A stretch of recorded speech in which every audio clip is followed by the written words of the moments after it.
Oke, halo semua. Jadi di video kali ini gue bakal ngebahas tentang 6 IPO yang bakal terjadi di bulan Juli, yaitu ada IPO Jelly, PRDL, EMI, JECX, BACH, dan juga Rans.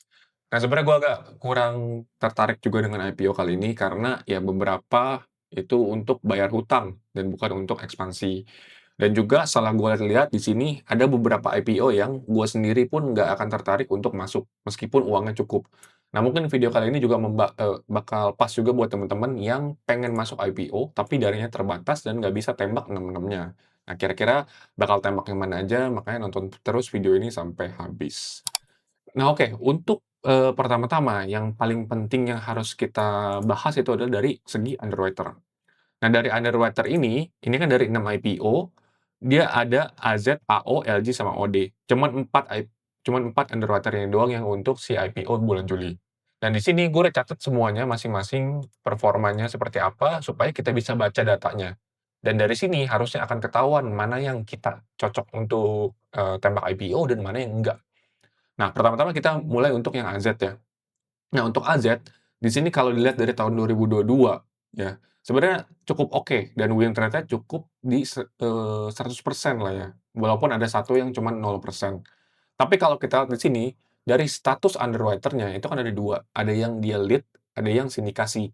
Kalau lead itu dia yang megang penuh, IPO-nya, penjatahan dan segala macam, sementara kalau sindikasi itu cuman anggotanya doang. Nah, dari ini semua, si AZ itu ternyata cuman pegang satu kali sebagai lead, yaitu di tahun 2022 untuk saham Simora, ya. Dan baru kali ini di tahun 2026 di IPO Jelly sama PRDL, dia itu pegang sebagai lead-nya gitu loh.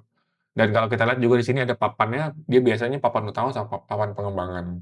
Ya menurut gua AZ ini cukup oke ya, karena meskipun dia itu nggak terlalu banyak dari segi lead-nya, tapi menurut gua cukup oke karena win rate-nya di 100%. Nah, kemudian kita next ya ke AO.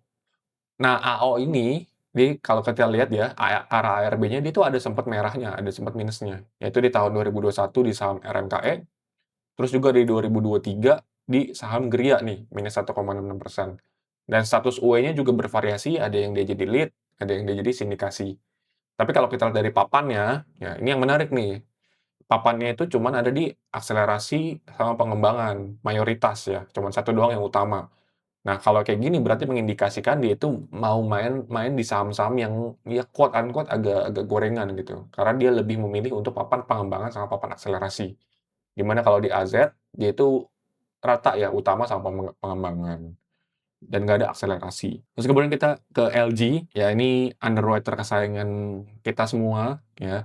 Kalau kita lihat di sini memang win rate-nya tuh bagus sekali ya, dan udah pasti win rate-nya 100%, ya nggak ada yang 0% pun, ya rata-rata juga arah-arahnya itu banyak, ya. Dan kalau kita lihat di sini yang harus kita perhatikan itu adalah dia lead, atau enggak, terus ketika dia lead arahnya berapa kali. Nah, kalau kita lihat di sini, dia kalau pas lead arahnya sekali, 5 kali, 4 kali, 5 kali, 3 kali, ya kan, 1 kali, 2 kali, ini cukup oke. Terus kemudian dari segi papannya juga dia ada papan utama sama papan pengembangan, bukan yang, banyakan si pengembangan dan juga banyak akselerasi, enggak. Ya, dia cukup seimbang ya antara utama sama pengembangan. Cukup oke. Terus kemudian kita next ke OD, ya. OD itu nggak terlalu banyak kayaknya megang IPO, ini gue lihat datanya, ini ada sempat merah juga, win rate-nya dia nggak 100%, ya. Terus kalau kita lihat juga dia jarang ya ARA ya, dan tapi kalau sekalinya ARA itu pun sahamnya POPP dan dia pun cuma jadi sindikasinya, gitu. Sementara kalau dia jadi lead-nya, paling mentok-mentok cuma 1 kali ARA seperti ini, atau kadang juga ada yang minus seperti ini, minus 3,33% di saham UNTD. Kalau dari papannya juga, ya seimbang ya antara utama sama pengembangan. Nggak seperti AO yang banyak pengembangan sama akselerasi. Nah, dari 4 underwriter ini, kalau kalian tulis kayak gua sekarang, ini kan mulai jadi kebaca nih, kira-kira underwriter apa aja yang oke, mana yang enggak, dan track record-nya gimana. Makanya gua highly recommended buat kalian yang pengen nembak IPO itu, coba untuk tulis ini, dan coba untuk kalian bandingin sebelum kalian itu masuk dan juga tembak IPO. Karena di IPO itu sekarang menurut gue itu lebih ke spekulasi, bukan untuk pasti cuan. Karena yang pasti cuan itu adalah di emitennya, bukan kalian. Kalian tuh nggak pasti cuan, yang pasti cuan tuh emitennya. ya, dan ini ranahnya udah masuk ke spekulasi. Karena ya bisnisnya juga nggak bagus-bagus amat, bukan sesuatu yang, bakal berkelanjutan, bakal sustain, belum tahu juga, dan ya lebih jatuhnya adalah memanfaatkan momentum, habis itu kalian exit buat dapetin duit tambahan, seperti itu. Nah, dari 4 ini, kalau gue sih tertariknya cuman di AZ sama LG, ya. AO sama OD gue kurang. Kenapa AO, OD kurang? Karena AO itu kebanyakan pengembangan sama akselerasi, terus juga win rate-nya nggak 100%, ya. Dan juga OD itu karena, ya memang win rate-nya juga agak kurang bagus, dia ada minus juga, dan ya gue kurang tertarik aja lah sebenarnya, arahnya juga nggak banyak. Karena mereka ini rilisnya itu, berdekatan, jadi lu nggak akan bisa tembak semua, gitu loh. Dana lu akan terbagi, kecuali lu dananya mungkin banyak banget ya, dan mungkin nggak usah terlalu perhatiin ini. Nah, kemudian kita kerucutin lagi, kan tadi kan kita akan pilih dari AZ sama LG. Nah, AZ sama LG itu berarti itu kan ada si Jelly, PRDL, JECX, sama Rans ya. Di mana AZ itu adalah Jelly sama PRDL, terus kemudian si LG itu ada JECX sama Rans. Nah, dari sini kita lihat lagi satu persatu, mana yang harus kita tembak, mana yang enggak. Nah, kemudian kita, yang menarik itu, yang akan gua highlight adalah di saham JECX. Ya, JECX kita buka prospektusnya, seperti ini. Nah, di sini kalau misalkan tadi gua lihat ya di saham-saham lain itu lock-nya itu cukup oke, dan gua lihat di sini, ini tuh nggak di-lock sama sekali menurut gua. Nih, kita lihat keyword-nya ini pembatasan atas nih. Kita cari di sini. Nah, ini.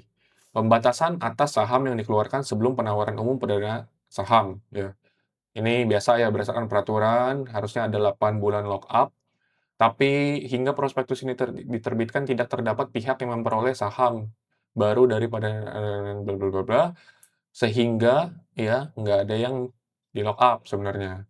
Dan yang akan komitmen untuk nggak menjual sahamnya setelah penawaran umum, ya setelah nanti listing, atau adalah si PT Magna Selaras Lestari dalam jangka waktu 12 bulan setelah pernyataan pendaftaran menjadi efektif. Cuman dia doang. Nah, tapi kalau kita lihat, dia itu megang berapa persen. Nah, ini ya, si PT Magna Selaras Lestari, ya dia itu pegang 9% doang. Dan yang berkomitmen untuk nge-lock up itu cuman dia doang.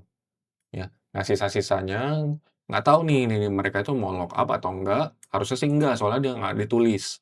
Dan yang gue khawatirin adalah, ini kan nilai nominal 16 ya per sahamnya. Nah, kemudian dia dijual itu di 1.200 sampai 1.400. Nah, itu mereka tuh udah untung berapa kali lipat, Bro. Kita hitung aja nih, berarti kan. Kalau misalkan kita asumsi dia 1.200 deh, 1.200 bagi 16. Dia udah untung 75 kali lipat dari harga awalnya, dari nilai nominalnya ini, gitu loh. Dan kemudian yang gue lihat di sini dari struktur pemegang saham, ini kan banyak dokter-dokter nih, dokter-dokter dan banyak juga yang di bawah 1%, gitu loh. Gue takut aja ini nanti setelah listing, ya dokter-dokter ini ya pasti exit gitu takutnya. Ya dan kalau misalkan exit dan mereka itu di bawah 1%, ini harusnya nggak akan ketahuan. Karena takutnya juga nanti setelah listing, dia itu jatuhnya di di bagian masyarakat gitu loh. Jadi nggak akan kebaca sama sekali sama kita, gitu loh. Dan kalau kita hitung, ya kita contohlah ambillah si siapa nih, Dokter Haji Abdul Madang ya, yang ini di bawah 1% ya. Dia berarti megang berapa nih? Dia megang jumlah sahamnya di 32.450 ya. Kita hitung pakai kalkulator, 32.450 dikali tadi itu adalah si, harganya ya, kita anggaplah harganya yang bawah aja deh 1.200 kan. Ini kali 1.200. Berarti dia bakal dapat berapa nih? Juta M, 38 M. Dari modal awalnya tuh cuman di 519 juta. Lumayan banget kan? Dia bisa exit langsung dapat 38 M gitu loh. Dan itu kemungkinan besar nggak akan ketahuan karena takutnya nanti dia di bawah 1% terus nggak kelihatan sama kita. Nah, makanya meskipun LG, ya gue sih cara pribadi mungkin nggak tertarik sama si CECX. Karena dia tuh mahal, dari nilai nominal 16 dijual sampai 1.200 sampai 1.400 gitu loh. Ya meskipun nanti bisa arah dan segala macamnya terserah, cuman kalau gue sih mau menghindari kerugian, jadi gue yang kayak gini-gini, gue coba untuk avoid. Ya meskipun underwater itu cukup bagus itu LG. Nah kemudian, yang gue lihat lagi adalah mungkin berarti pilihan kita cuma 3 nih, sisa si Jelly, PRDL, sama Rans. Nah, dua-duanya ini menurut gue cukup oke, apalagi PRDL ini harusnya bisa arah berjilid-jilid karena dia itu kecil dia, jumlah pendanaannya itu cuma 66 miliar ya, cuma 60 miliar. Kalau si Jelly itu market cap-nya nanti sekitar 1 triliunan, dan si Rans ini market cap-nya nanti tuh sampai 2 triliunan. Nah, menurut gue cukup oke, tapi kalau gue boleh pilih 2, gue tuh cuman pilih si Jelly sama PRDL, ya. Jadi caranya adalah yang akan gue lakukan nanti, Jelly kan dia 1 sampai 3 nih. Jelly itu kan dia penawar umumnya 1 sampai 3. Berarti nanti kemungkinan uang gue tuh dibalikin di 4 kalau nggak 5, ya. 4 sampai 5 Juli, terus kemudian gue tembak lagi ke PRDL atau Rans, ya. Gue tembak kedua ini. Jadi sehingga gue bisa dapat, eee, dapatnya tuh maksimal gitu loh. Oh, PRDL atau Rans. Pilih satu sih nanti. Kalau mau pilih 2 juga terserah, cuman kalau gue sih lebih pilih, ih, 1 aja gitu, nggak usah pecah dua-dua. Kalau mau dua-duanya mungkin satu ada tembak bawah boleh, gitu loh.